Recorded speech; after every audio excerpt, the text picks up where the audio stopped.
Comment la pipe est-elle redevenue à la mode ? Merci d'avoir posé la question. C'est le début de l'été. À cette occasion, maintenant vous savez, en partenariat avec les montagnes du Jura, vous propose d'explorer ses paysages préservés et son territoire habité. C'est parti pour un voyage dans les montagnes du Jura qui s'étendent de Montbéliard dans le Doubs à Bourg-en-Bresse dans l'Ain, en passant par le Jura et qui regorge de traditions et de savoir-faire artisanaux uniques. Selon un sondage OpinionWay réalisé en octobre 2020, 2/3 des Français auraient augmenté leur consommation de produits made in France, notamment depuis la pandémie de Covid. De plus en plus d'entreprises dans le textile ou la cosmétique tentent également de relancer la production française, souvent délocalisée et donc perdue depuis l'essor de la mondialisation. Mais il y a une production ancestrale et bien française qui n'a pas bougé, celle des pipes. Et plus précisément, celle des pipes des montagnes du Jura. Depuis le 19e siècle, la ville de Saint-Claude dans le Haut-Jura, en plein cœur des montagnes, entourée de lacs et de cascades, très connue pour ses points de vue à explorer, concentre la plupart des maîtres pipiers français. Un temps un peu ringarde, la pipe se refait par ailleurs une image et attire un public nouveau soucieux de préserver la nature et de profiter des productions locales.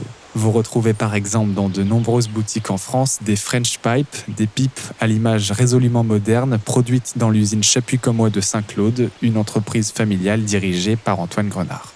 On voulait faire un produit qui soit rajeuni, ôter l'idée que la pipe, c'est la pipe du grand-père. Mais avec des formes très traditionnelles. C'est vraiment une pipe la plus traditionnelle qu'on puisse trouver. Avec un prix raisonnable, avec une ambiance, une bague marinière, un sachet marinière, donc très français, avec un logo bleu, blanc, rouge. Voilà, on s'est un peu inspiré de marques existantes, comme le CIP français. Donc ouais, c'est vraiment quelque chose qui est ancré dans le Made in France, quoi. Mais pourquoi la capitale mondiale de la pipe, c'est Saint-Claude ? Il a fallu un miracle pour que cette petite ville de moins de 9000 habitants, à 4 heures de Paris et 1 heure de Lyon, se construise cette réputation. Au 5e siècle, les moines romains et lupicins établissent un centre religieux à Saint-Claude. La ville devient ensuite un lieu de pèlerinage aux alentours du 12e siècle lorsqu'un miracle se produit. Le miracle, c'est celui d'avoir retrouvé la dépouille d'un abbé nommé Claude dans un parfait état alors qu'il était mort 5 siècles plus tôt. L'abbé est donc devenu saint, les pèlerins ont commencé à affluer et les moines se sont spécialisés dans la fabrication d'objets tournés en bois fournis par les montagnes voisines. C'est là que sont nées les tourneries dans lesquelles sont encore fabriquées les pipes. Pour profiter de l'énergie de la Bienne et du Tacon, les rivières locales, les ateliers comme celui dans lequel travaille Sébastien Beau sont installés au bord de l'eau. Notre atelier, c'est un des premiers ateliers de Saint-Claude puisqu'il a été fondé en 1865. C'est pour ça qu'on est en bas de la ville, au bord de la rivière, parce que les tours tournaient avec l'eau tout au début. Donc c'est vraiment les débuts de la pipe en bruyère. Et puis il est resté dans son jus. Et on utilise toujours les mêmes techniques, sauf qu'évidemment il y a l'électricité maintenant pour faire tourner les tours. Mais c'est les mêmes types de tours. La ville accueillera jusqu'à 80 ateliers de fabrication au début du XXe siècle et devient la capitale française et mondiale de la pipe. Son savoir-faire est défendu par la confrérie des maîtres pipiers, créée dans les années 60. Et à quoi ressemble le métier de maître pipier ? On ne compte aujourd'hui plus que 2 entreprises de production de pipes dans la ville de Saint-Claude et 4 maîtres pipiers encore en activité. Ce titre est décerné aux artisans qui maîtrisent l'ensemble des étapes de la fabrication d'une pipe. Sébastien Beau en fait partie.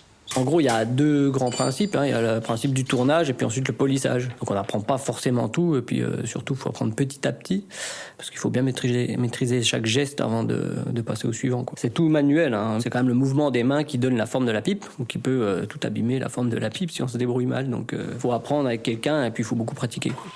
Tout part de ce qu'on appelle un ébauchon, un morceau de bois de bruyère. Il est travaillé avec plusieurs machines pour passer d'ébauchon à ébauche, puis d'ébauche à tête de pipe.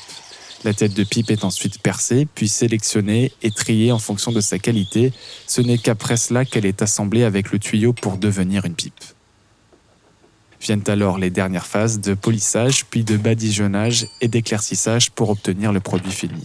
Toutes ces étapes ne sont pas faites par une seule personne, mais par des dizaines d'artisans de la pipe spécialisés dans chacune d'entre elles. Mais qui fume encore la pipe aujourd'hui ? Depuis la Seconde Guerre mondiale et la popularisation de la cigarette, le nombre de fumeurs de pipe a considérablement chuté. Plusieurs millions de pipes étaient fabriquées chaque année à Saint-Claude, contre moins de 100 000 aujourd'hui. Les confinements liés à la pandémie de Covid et le travail pour moderniser l'image de la pipe ont toutefois permis d'inverser la courbe et de rajeunir la clientèle, selon Antoine Grenard. Des gens qui arrivent tout tatoués, des couples qui arrivent pour fumer leur pipe ensemble. De plus en plus de personnes cherchent à se donner du temps. Donc la pipe est un bon partenaire pour ces moments-là. C'est-à-dire qu'il faut se poser, il y a un vrai rituel, c'est de la dégustation. En pourcentage, on a fait plus 20% sur l'année 2021. Pour répondre à cette hausse de la demande, l'entreprise recrute actuellement de nouveaux artisans pipiers. Des ateliers de maîtres pipiers se visitent à Saint-Claude pour découvrir ce savoir-faire et l'ensemble des étapes de fabrication, l'occasion d'un séjour dans une nature préservée au cœur des montagnes du Jura. Voilà comment la pipe est redevenue à la mode. Maintenant, vous savez, un épisode écrit et réalisé par Jules Hauss. Ce podcast est disponible sur toutes les plateformes audio. Et pour l'écouter sans publicité, rendez-vous sur la chaîne Bababam Plus d'Apple Podcast.